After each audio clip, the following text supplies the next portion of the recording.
Bonjour, c'est Richard pour la sophrologie. Aujourd'hui, j'ai envie de vous parler des émotions. Pourquoi avons-nous des émotions? Qu'est-ce qu'on peut en faire? Alors, j'ai envie de vous rappeler que l'étymologie du mot émotion contient l'idée de mouvement, ex movere, c'est-à-dire un mouvement vers l'extérieur. Les émotions, ce sont en quelque sorte des énergies qui nous traversent, qui nous bougent et qui nous font bouger, qui nous font ressentir des choses. Et en même temps, ces émotions, ces perceptions nous donnent de précieuses informations sur notre état interne, c'est-à-dire ce que nous sommes en train de ressentir. Alors il est clair que la majorité du temps, lorsqu'on ressent une émotion désagréable, qu'est-ce qu'on a envie de faire? Eh bien, on a envie de la faire partir, on a envie de ne pas s'y attarder, de la balayer et de penser à autre chose. Donc elle nous donne envie de fuir tout simplement, de l'éviter à tout prix, et pourquoi pas aller boire un verre, pourquoi pas regarder un film ou autre chose. Et souvent, on n'apprend pas à accueillir ces émotions. Donc on est incapable d'agir, on ne sait pas forcément comment réagir par rapport à cela. Alors c'est la raison pour laquelle on parle d'émotions agréables, d'émotions positives lorsqu'elles sont agréables, et puis d'émotions négatives lorsqu'on a envie de les repousser, de les refouler. Alors lorsqu'on les refoule, justement, ces émotions, malheureusement, elles vont se représenter un petit peu plus tard ou le lendemain, et souvent avec un petit peu plus d'intensité.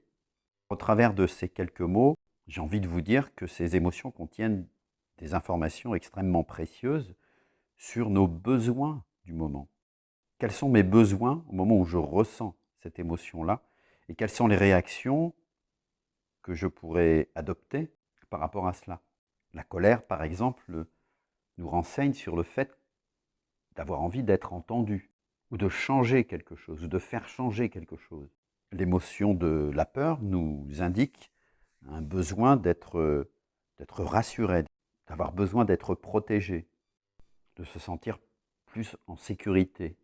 Et ces émotions nous offrent un merveilleux moyen de nous découvrir, d'en apprendre un petit peu plus sur nous et de nous guider au travers de notre quotidien.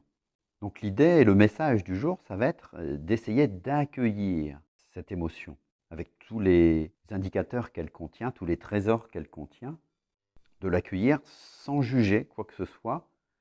Et en sophrologie, bien, on apprend justement à accueillir ces émotions sans a priori, sans jugement. On apprend à se familiariser avec notre vie émotionnelle, à la connaître, et ceci avec le plus possible de bienveillance. Et lorsqu'on connaît mieux nos besoins, lorsqu'on se connaît mieux, on peut apprendre à ajuster nos comportements, qui ne seront pas forcément les mêmes que le voisin, la voisine, nos proches. En conclusion, j'ai envie de vous dire, nos émotions, accueillons-les sans en avoir peur. Même les émotions pénibles ne sont pas à craindre, mais à accueillir, c'est-à-dire à traverser. Car lorsqu'on ne craint pas de ressentir une émotion, alors on peut oser avancer dans sa vie. Car le pire qu'on aura à vivre, c'est une émotion. Donc n'oublions pas que ces émotions sont nos amis, elles sont là pour nous guider. Alors comme au cours d'une séance de sophrologie, lorsqu'une émotion se présente, prenons quelques instants, quelques secondes, quelques minutes pour l'accueillir, pour la recueillir, sans la repousser. Nous pouvons effectuer cela en respirant, et ressentir comment ça se vit à l'intérieur.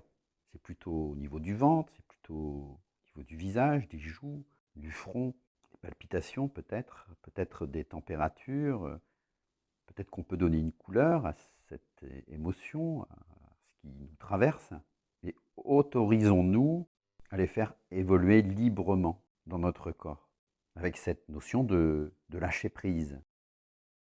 Et voilà, merci de votre écoute. Je vous dis à très bientôt pour un autre sujet ou une autre séance.